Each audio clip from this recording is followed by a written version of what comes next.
Quiero que por un momento se imaginen esta escena con todo detalle. Llevan años, quizás décadas, trabajando duro, primero en México y ahora en Estados Unidos. Con un sacrificio enorme, decidieron invertir en la modalidad 40 del IMSS para asegurarse una vejez tranquila, una pensión digna. Y cada mes, religiosamente, envían una parte importante de su sueldo para cubrir esas cuotas. Y de pronto, un día cualquiera, cuando ya casi sienten la jubilación en sus manos, llega una carta de invitación del SAT. Un documento oficial que les pide aclarar de dónde viene todo ese dinero que ha estado entrando a sus cuentas en México. El mismo dinero que ustedes ven como la inversión en su futuro, la autoridad fiscal lo está viendo como un posible ingreso que nunca declaró. Se siente un frío que recorre la espalda, ¿verdad? Bueno, pues déjenme decirles algo. Esto no es un cuento para asustar a nadie, no es una leyenda urbana. Es un riesgo muy real que nace del choque entre las leyes de seguridad social y las leyes fiscales. Pero no se preocupen porque para eso estamos aquí. Si me acompañan hasta el final de este análisis, les prometo que van a entender con peras y manzanas tres cosas fundamentales. Primero, el proceso técnico, el paso a paso correcto para pagar desde el extranjero. Segundo, cuándo y por qué aparece este fantasma de la doble tributación. Y tercero, lo más valioso, qué pueden y deben hacer para blindarse legalmente, con orden y con papeles en mano. Y ojo, hay que subrayarlo. Hablar de esto hoy es más urgente que nunca. ¿Por qué? Por la reforma de pensiones. El costo de la modalidad 40 ha subido y va a seguir subiendo. Esto significa que las transferencias que se tienen que hacer desde Estados Unidos son cada vez más grandes. Y en el mundo fiscal, una cosa es segura. A montos más grandes, mayor visibilidad. Es como pasar de un coche pequeño a un tráiler en la carretera. Es imposible no llamar la atención de los radares del SAT. Para poner orden en este tema tan complejo, hemos preparado un mapa claro. Vamos a empezar por entender el riesgo.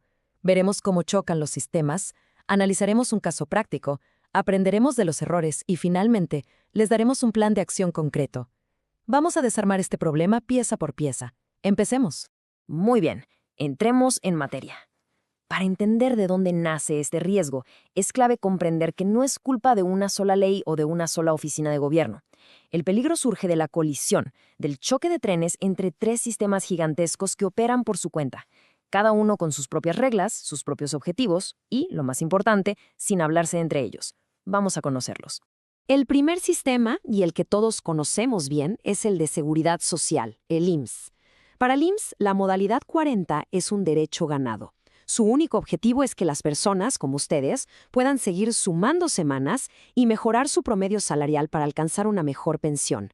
Desde los ojos del IMSS, lo que ustedes pagan es una cuota, una aportación, no es un impuesto.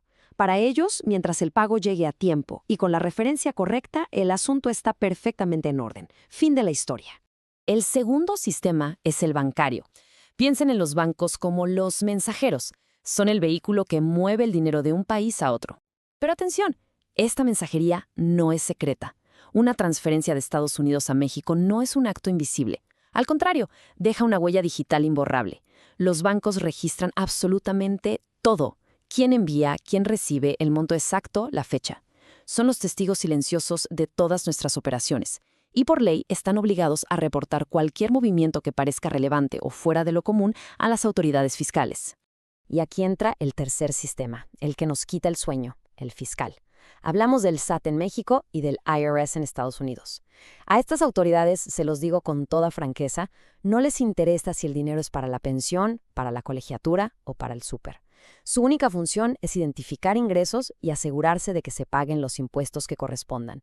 Su pregunta, la única que les importa es, ¿este dinero que está entrando a una cuenta en México ya pagó impuestos en algún lado o es un ingreso nuevo que se debe declarar aquí? Entonces, ¿ya ven dónde está el meollo del asunto? El riesgo no nace en el IMSS, ni en el banco, ni en el SAT de forma aislada.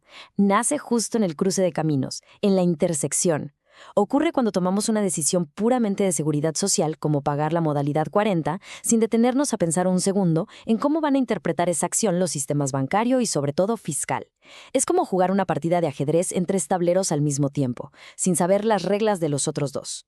Y aquí es donde la cosa se pone verdaderamente interesante. Fíjense en este choque de perspectivas. Para el IMSS, lo que ustedes hacen es un pago correcto, un acto de previsión para el futuro, algo admirable. Pero para el SAT, sin ningún otro papel que lo explique, lo que sus sistemas ven es algo muy distinto. Ven depósitos que vienen del extranjero, que son elevados y que se repiten mes con mes. Y eso, en el lenguaje del SAT, es una bandera roja, una señal de alerta automática que grita posible discrepancia fiscal.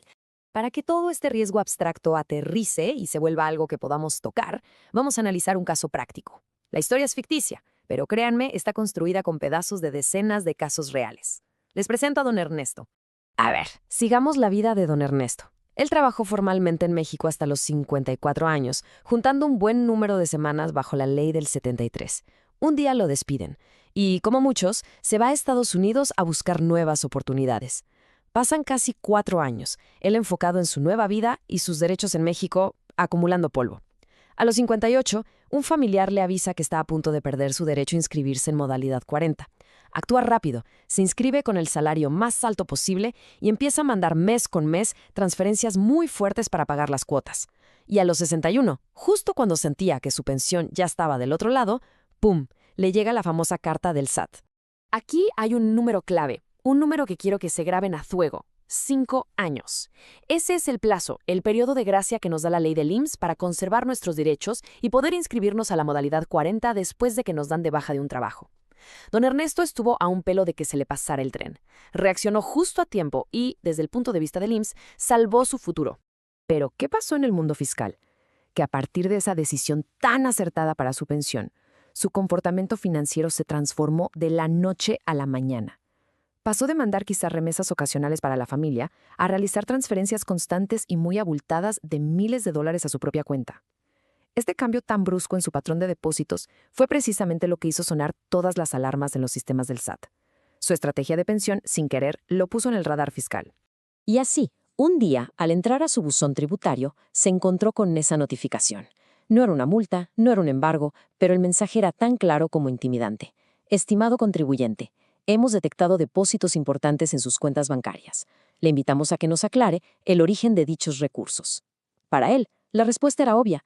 Es mi sueldo de Estados Unidos. Pero para el SAT, era un misterio que exigía una explicación y pruebas. Bueno, ya conocemos la historia completa. Ahora vamos a hacer una pausa y analizarla con la cabeza fría, como si fuéramos doctores viendo una radiografía. ¿Qué hizo bien don Ernesto? ¿Cuáles fueron sus errores críticos? Y lo más importante, ¿qué podemos aprender para no repetir su angustia? Pongamos las cosas en la balanza. Los aciertos de don Ernesto, hay que decirlo, fueron todos del lado del IMSS. Se movió a tiempo, protegió sus semanas, usó canales formales para pagar, perfecto. Su error garrafal, como vemos aquí, fue completamente fiscal. Cometió el error que cometen miles. Asumió que por vivir en Estados Unidos el SAT ya no lo podía ver. Y un punto técnico pero crucial, nunca presentó un aviso de cambio de residencia fiscal. Esto dejó su RFC activo en México como si todavía viviera aquí, creando un limbo que la autoridad tarde o temprano iba a cuestionar. Y aquí llegamos a la lección de oro, a la idea central de toda esta plática. Anótenla, por favor.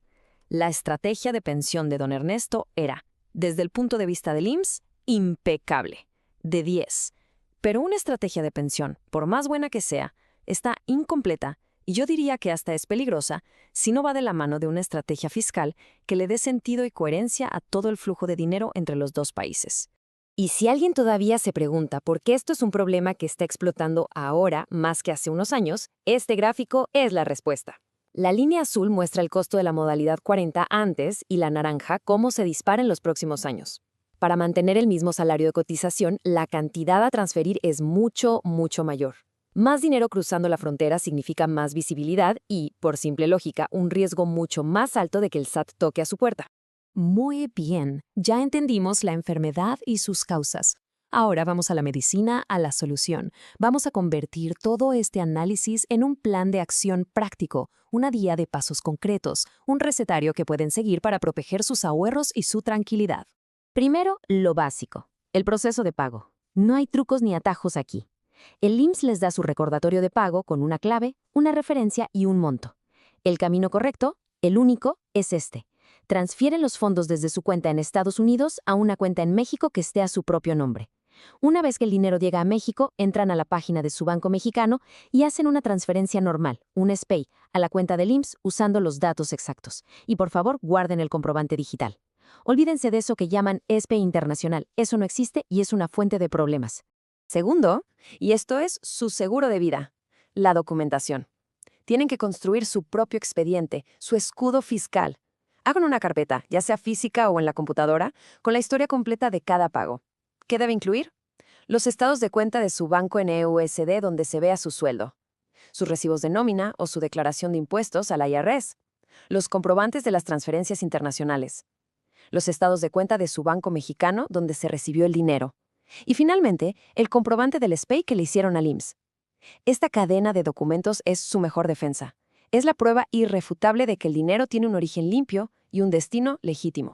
Y tercero, la estrategia de fondo, la que une todo. Son 4 pilares. 1. Defunan su situación de residencia fiscal. No la supongan, aclárenla con el SAT. 2. Documenten el origen de cada dólar, como ya vimos. 3. Si por alguna razón siguen siendo residentes fiscales en México, aprendan a usar a su favor el tratado para evitar la doble tributación. Y 4, el más importante, coordinen sus decisiones. Antes de decidir inscribirse en modalidad 40 con el salario topado, siéntense a pensar en el impacto fiscal que eso va a generar. Quiero ser muy insistente con este mensaje. La solución a este problema no es buscar atajos, ni mandar el dinero en pedacitos, ni usar cuentas de familiares, ni nada de eso. No se trata de esconderse, se trata de hacer todo lo contrario, de hacer las cosas de frente, con orden, con transparencia y con un respaldo documental que no deje lugar a dudas. Desconfíen de cualquiera que les ofrezca una solución mágica para que el SAT no se dé cuenta. La única solución real, la que les va a dejar dormir tranquilos, es la planeación y el orden. Hemos llegado al final de nuestro análisis. Es el momento de recoger las ideas más importantes y de trazar los siguientes pasos para que puedan proteger de verdad el patrimonio que tanto trabajo les ha costado construir. Miren, en esta etapa de la vida, entre los 55, 60, 70 años, el margen para cometer errores financieros es mínimo, es 0. Lo que han construido a lo largo de décadas de esfuerzo en México y en Estados Unidos es un tesoro. Y un tesoro así merece ser protegido con información seria, profesional, con datos duros, no con rumores, ni con los consejos del compadre que con la mejor intención del mundo a veces nos da la peor información. Cada minuto que han invertido viendo este análisis, cada concepto que hemos repasado, residencia fiscal, trazabilidad, doble tributación, no es tiempo perdido. Es literalmente la mejor inversión que pueden hacer. No están invirtiendo en acciones o en bienes raíces, están invirtiendo en algo mucho más valioso, su futura tranquilidad. Por eso, si este análisis les ha servido, les pido que no se lo guarden, compártanlo. Piensen en sus amigos, en sus familiares que están en una situación parecida. Hay miles de personas de nuestra generación enfrentando estas mismas dudas. Ayudémoslos a proteger su futuro. Suscríbanse al canal para que sigan recibiendo información con este nivel de seriedad y así estar siempre un paso adelante de los cambios en las leyes que afectan su dinero. Y para despedirme les dejo una pregunta, una tarea para la casa. Después de todo lo que hemos platicado, tómense un café, siéntense con sus papeles y pregúntense con total honestidad. ¿Mi plan de retiro está verdaderamente blindado por todos lados? ¿O acabo de descubrir una grieta fiscal que no había visto? Planear con la cabeza fría es la herramienta más poderosa para cuidar su futuro. Aquí en Sabiduría Financiera seguiremos acompañándolos en ese camino. Muchas gracias.